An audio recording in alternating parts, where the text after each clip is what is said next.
যুব সমাজে 30 থেকে 35 বছর আগে বিবাহ করলে বিভিন্ন সমালোচনার সম্মুখীন হতে হয়। একটু খেয়াল করে শুনবেন, যুব সমাজে 30 থেকে 35 বছর আগে বিবাহ করলে বিভিন্ন সমালোচনার সম্মুখীন হতে হয়।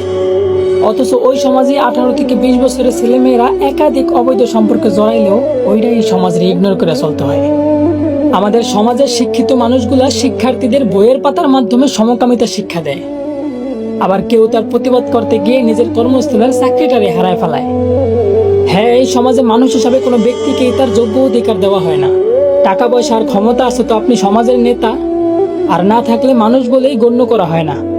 আমরা এই আলোময় পৃথিবীতে চলার জন্য উচ্চ শিক্ষিত হইতে বিভিন্ন দেশ বিদেশ যাইতেও দ্বিধাবোধ করি না, অথচ অন্ধকার কবরে চলার জন্য কোরআনের শিক্ষাটাই এই সমাজ থেকে নেওয়া হয় না। তো বলি, এই যে সমাজের লোকজন নিজেদের ছেলে মেয়ের বিয়ের জন্য এই অকুশালো সমাজ থেকে আবার একজন সামাজিক ছেলে বা মেয়ে খুঁজলেন।